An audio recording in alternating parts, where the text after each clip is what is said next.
Tapi malam ini saya akan bicara sedikit menyinggung persiapan atau meluruskan niat sebelum datangnya bulan Ramadan.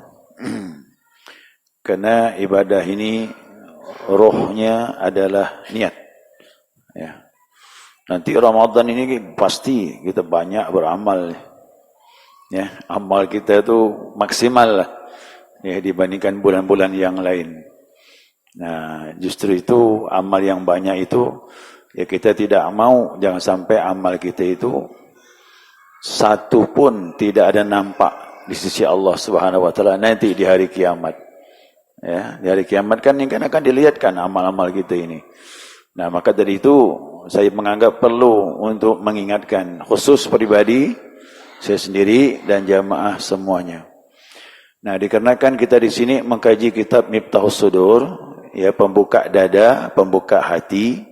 Nah, maka niat itu urusan hati, bukan urusan fisik ini. Kalau ibadah fisik, insyaAllah sudah kita pelajari bagaimana cara ibadah, menurut fikih dari mulai takbir sampai salam untuk ibadah salat, berwuduk juga begitu. Dari mulai membasuh wajah sampai membasuh kaki. Belum lagi yang sunnahnya. Dan itu sudah kita ketahui untuk ibadah fisiknya. Nah, namun Allah kan tidak lihat itu. Tapi itu penting untuk menjadikan sah atau tidaknya ibadah. Namun ibadah itu untuk diterima Allah itu kan Allah lihat bagian dalam. Innallaha la yanzuru fi suwarikum wala fi a'malikum. Allah tidak melihat amalmu itu daripada fisikmu, fisik luarmu. Walakin yanzuru fi qulubikum. Akan tetapi Allah melihat langsung ke dalam hati kita ini. Untuk siapa ibadah yang kita lakukan itu? Apakah untuk Allah atau untuk selain Allah? Nanti Bapak Ibu bertanya, apa mungkin kita ibadah untuk selain Allah? Sangat memungkinkan. Dan itu resikonya tinggi. Resikonya tinggi nanti di hari kiamat kita akan menangis. Tatkala ibadah begitu banyak, apalagi ibadah di bulan Ramadan. Ternyata di sana kosong. Nah, wala yalumanna illa nafsah. Kata Allah bilang, janganlah menyalahkan kecuali salahkan dirimu sendiri. Nah, waktu itu kita akan mencelah diri kita masing-masing. Karena salahnya dalam beramal. Nah, sebelum masa itu datang, maka kita diingatkan dengan kajian-kajian, kaji tauhid, kaji fikih, kaji tasawuf, kaji bagaimana memperbaiki amal. Semuanya memang harus hukumnya fardu ain. Tidak boleh tidak, harus kita pelajari sebagai bekal kita ibadah kepada Allah Subhanahu wa taala. InsyaAllah nanti Ramadan saya doakan jamaah, saya juga berdoa kepada Allah, mudah-mudahan diberi kesehatan oleh Allah Subhanahu wa taala, dapat melaksanakan ibadah semaksimal mungkin. InsyaAllah. Tetapi ada pesan Allah Subhanahu wa taala. Pesan Allah dalam surah Al-Kahfi. Apa kata Allah? فَمَنْ كَانَ يَرْجُو لِقَاءَ رَبِّهِ فَلْيَعْمَلْ عَمَلًا صَالِحًا وَلَا يُشْرِكْ بِعِبَادَةِ رَبِّهِ أَحَدًا. Siapa yang ingin berjumpa dengan Allah, hendaklah dia beramal saleh.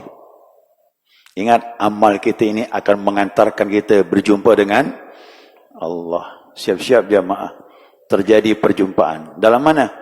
Dalam amal terjadi perjumpaan dengan Allah.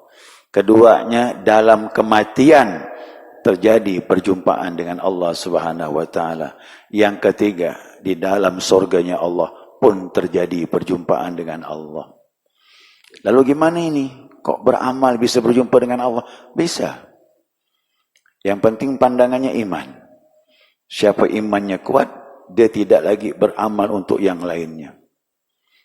Siapa yang salat, begitu dia takbir Allahu Akbar, pada waktu itu dia merasakan bahwa tatkala dia takbir, baca iftitah, baca Al-Fatihah, terus sampai salam, dia merasakan dia menghadap Allah, itu perjumpaan, Pak.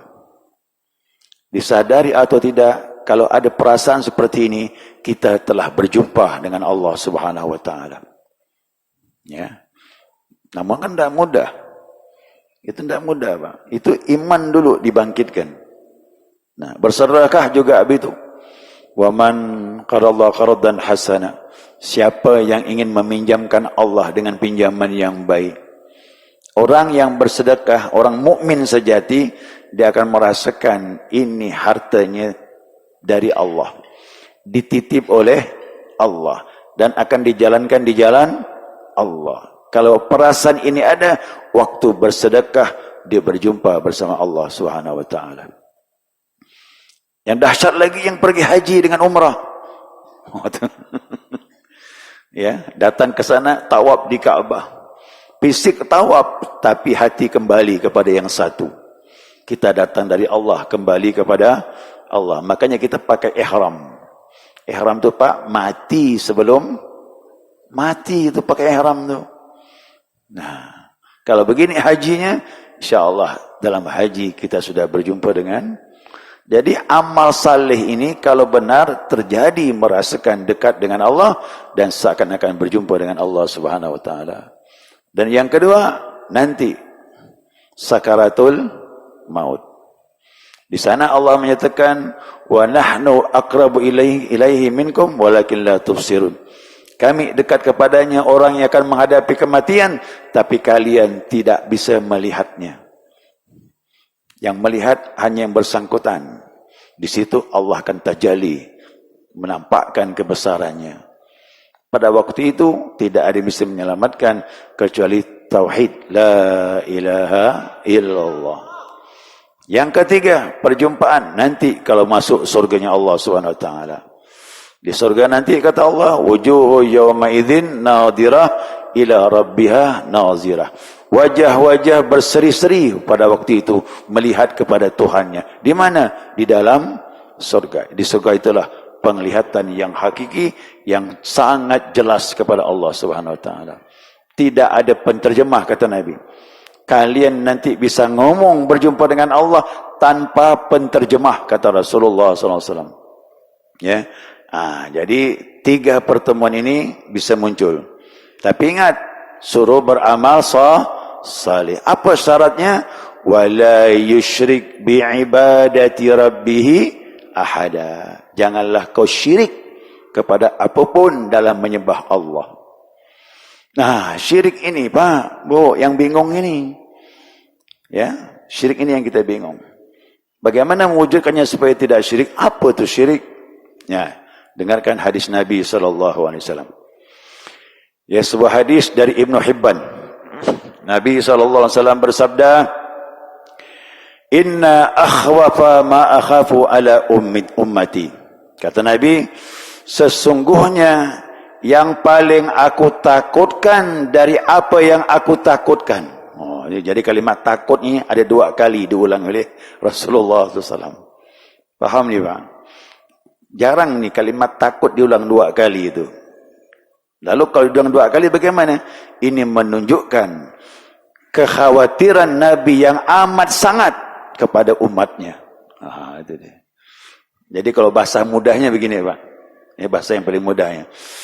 Ya, inna akhwafa ma khafu ala ummati.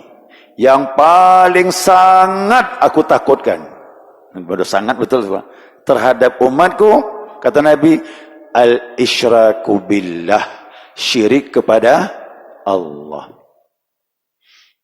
Oh, syirik ni berarti kita tahu. Dah.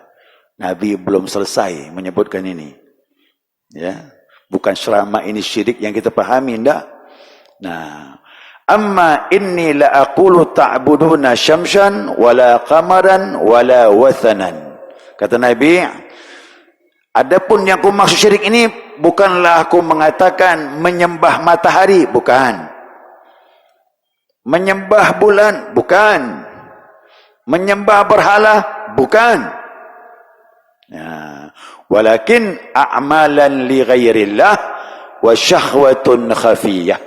Akan tetapi kata Nabi, beramal untuk selain Allah dan di dalamnya ada syahwat yang tersembunyi. Inilah syirik. Siapa beramal untuk selain Allah dan di dalamnya ada syahwat, maka di situ termasuk syirik. Bagaimana amal untuk selain Allah ini? Yang jelas waktu kita salat, contoh, usalli fardal maghribi 3 rakaatin adaan ma'muman lillahi, mulut mengatakan lillahi tapi hati tidak. Berarti amal kita untuk selain Allah. Dan di dalamnya syahwatun khafiyah, ada syahwat. Apa tu syahwat? Selama ini kita memahami syahwat itu seks, makan yang banyak. Bukan. Itu syahwat tingkat rendah. Syahwat tingkat tinggi itu tatkala kau beribadah ada unsur selain Allah, itulah ibadah selain Allah, di dalamnya ada syahwat. Contohnya apa? Saya tanya seseorang, kau dah ibadah? Ya. Dan sedang ibadah? Ya. Apa yang kau inginkan dalam ibadah itu? Saya beribadah, berharap mudah-mudahan umur saya panjang. Rezeki? Rezeki gimana? Luas ke sempit? Mau luas. Supaya berkah hidup, dimuliakan orang. Kira-kira Bapak Ibu ada tak masuk niat macam ini? Hah? Tak ada. Alhamdulillah, bagus dah waktu dah. Kalau saya mengalami ini, Pak. Makanya saya belajar. Ya. Nah, nanti ibu bapak mungkin bertanya, Pak Ustaz, tak boleh ke niat macam itu? Silakan. Tetapi kita belum melaksanakan ibadah hanya tertuju kepada Allah. Belum. Di dalamnya ada unsur kepentingan. Itu namanya syahwat. Ya kan? Ingin umur panjang, apa lagi? Rezeki luas, apa lagi? Hah? Apa lagi? Dimuliakan orang, apa lagi?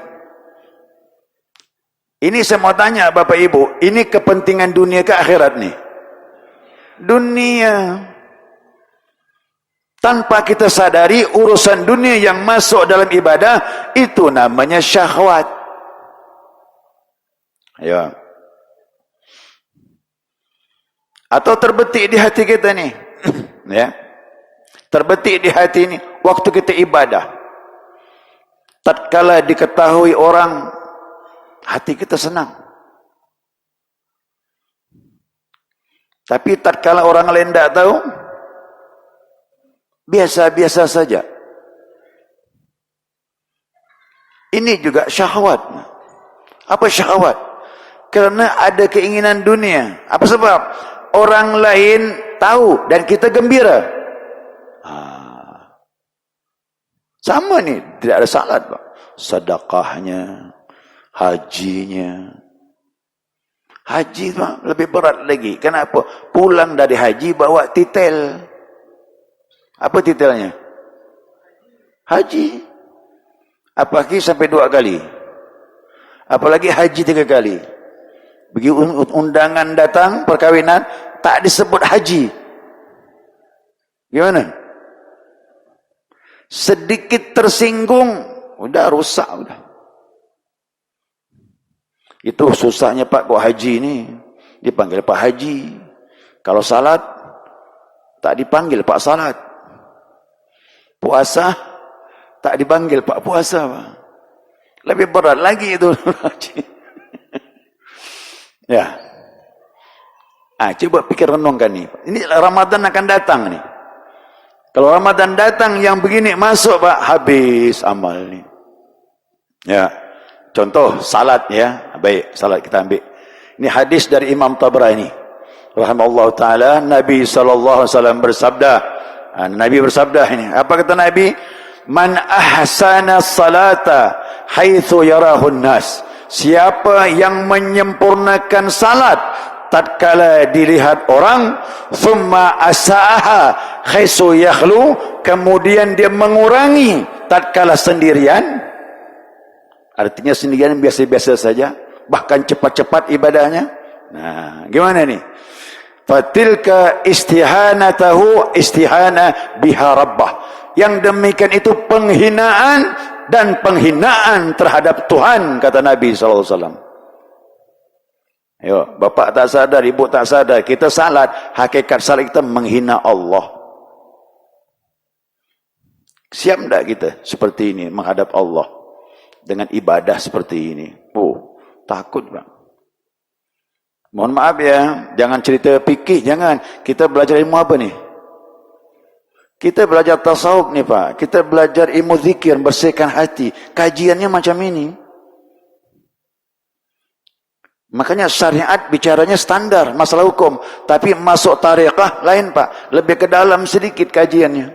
Dan ini hadis sahih dari Nabi Muhammad SAW.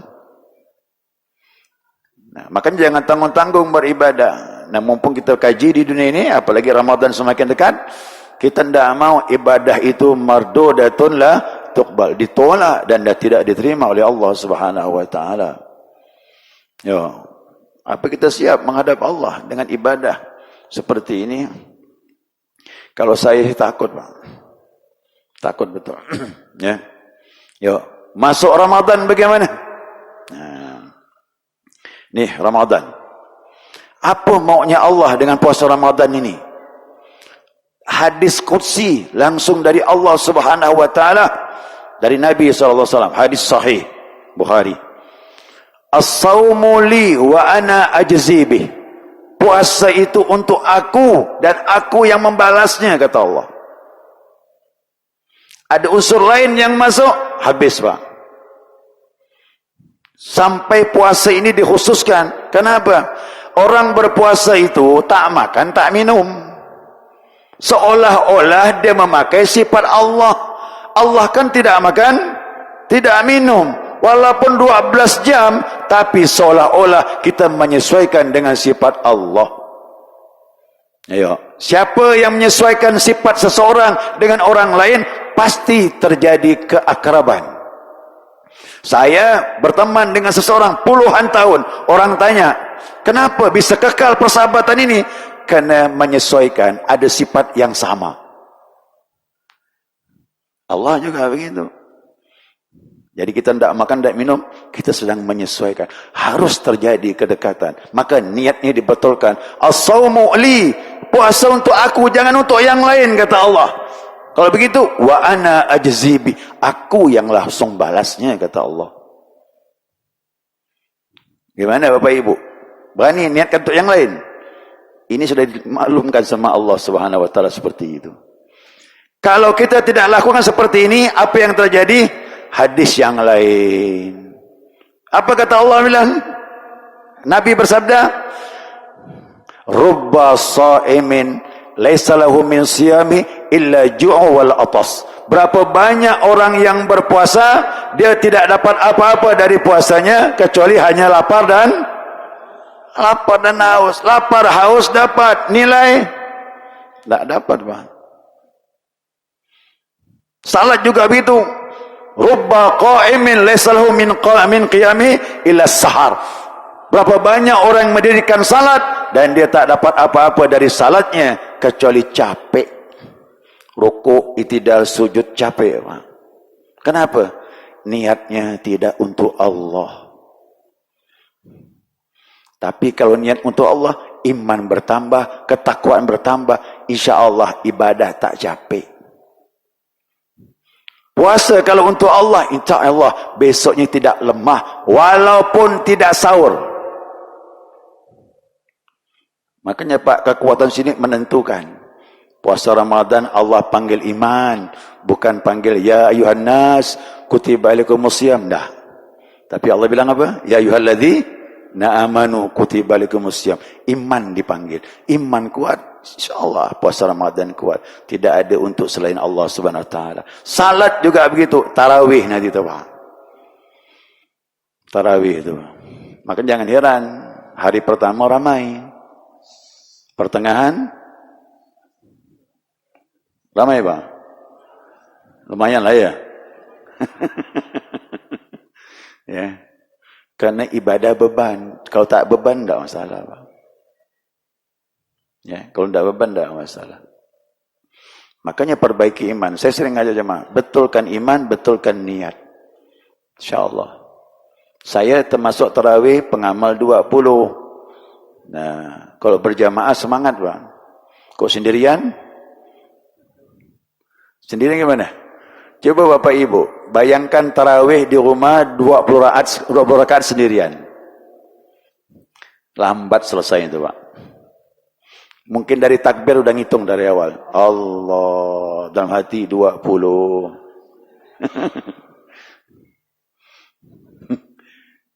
Tapi kalau ada iman Pak, niat yang baik, tidak masalah. Mau sendiri ke berjamaah ke, bisa banyak ibadah. Ya, makanya Imam Ahmad bin Hanbal sering saya sampaikan. Imam Ahmad bin Hanbal salat di rumah sendirian. Kita 20 rakaat berjamaah. Imam Ahmad bin Hanbal 200 rakaat sendirian di rumah. Selesai. Kenapa? Iman dan niatnya tidak masuk selain Allah Subhanahu wa taala. Ya. Kenapa ini saya sampaikan jemaah sekalian? Saya sudah kaji dah. Tidak ada yang merosakkan amal kecuali ini. Niat selain Allah ini habis amal kita Pak. Digerogoti. Maka sering saya sampaikan, saya terima dari guru saya ya, di Lampung itu, dia bilang ibarat kita naik kereta api, kata itulah dia Pak. Kalau sudah roda kereta api di atas rel, pastikan sampai tujuan, sampai ke Allah. Tapi kalau rodanya sudah melenceng dari rel, kemana itu Pak? Kereta apinya melenceng, hancur, gerbong-gerbongnya pun hancur sudah Pak. Amal ibadah kalau sudah melenceng niatnya selain Allah, hancur amal kita sudah. Sama nasibnya itu Pak. Sama. Maka saya sudah kaji dah ilmu itu. Ternyata ini ilmu membersihkan diri. Ilahi anta maksudi. Cari keridhaan Allah. Allah yang kita maksud. Insya Allah yang lain dapat. Lalu ada yang bertanya, Pak Ustaz, saya ni niat salat ni supaya rezeki berkah. Tak boleh ke? Tak boleh. Niatkan untuk Allah. Nanti berkah rezekimu datang.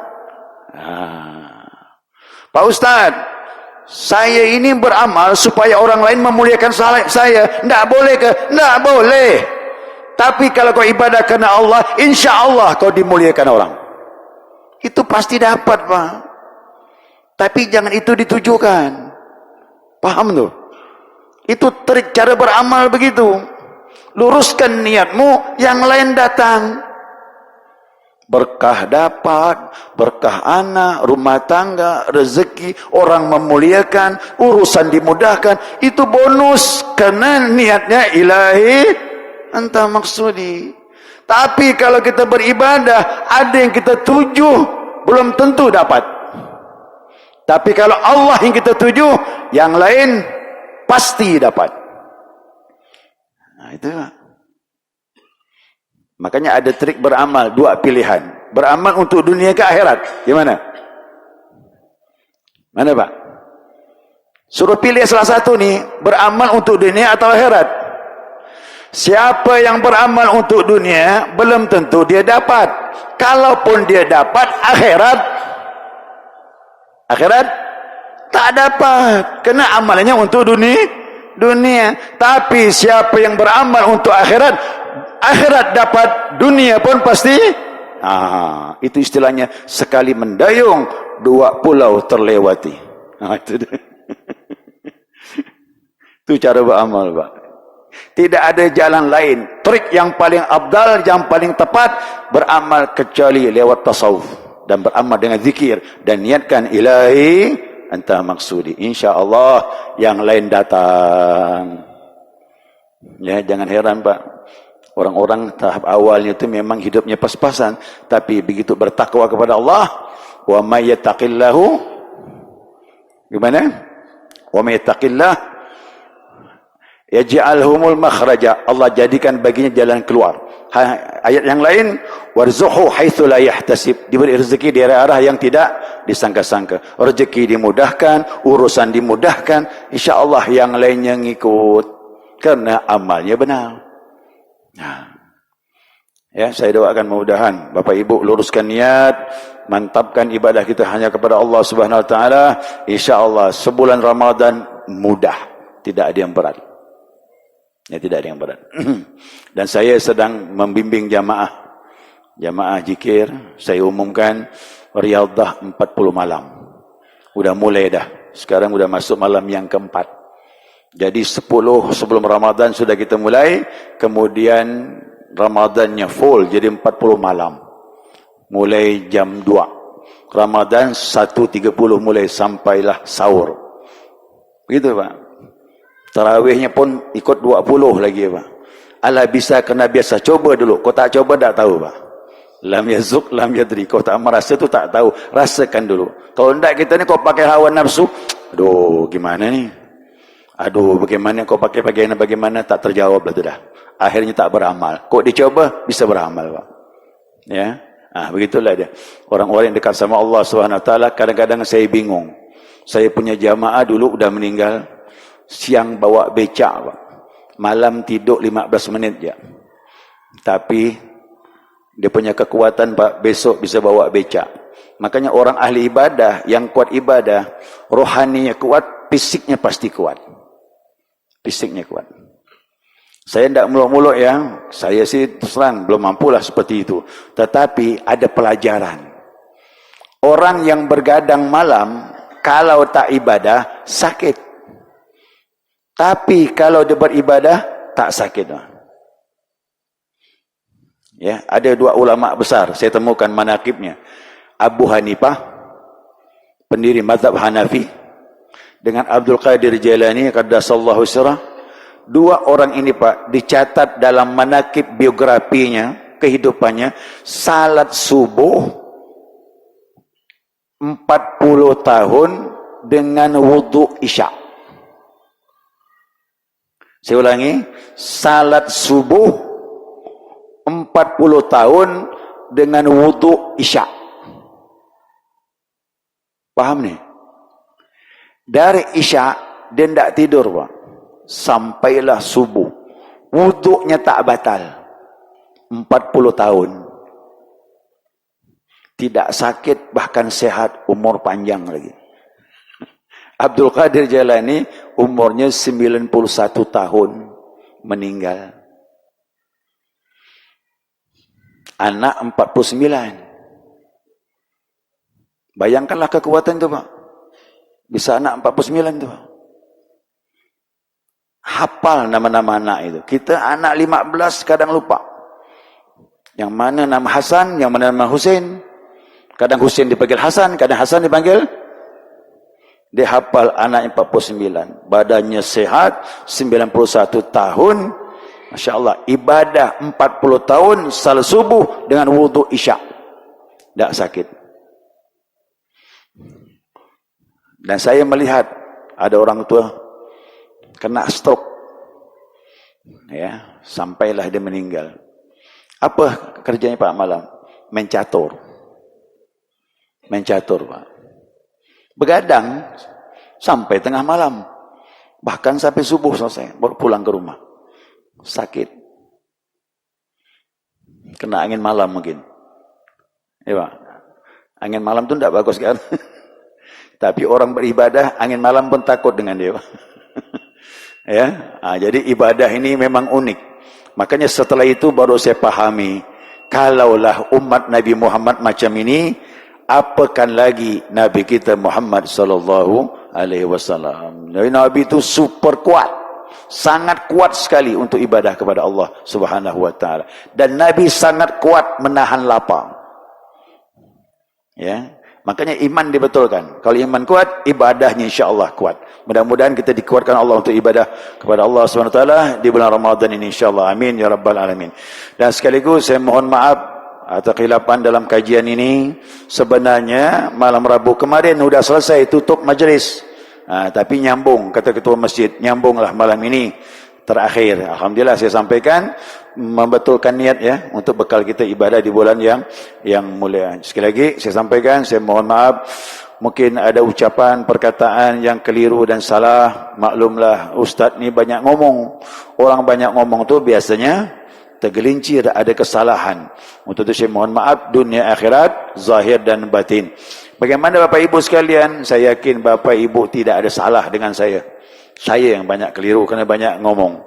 Kalaupun ada merasa bersalah, sudah saya maafkan sebelum ini sudah.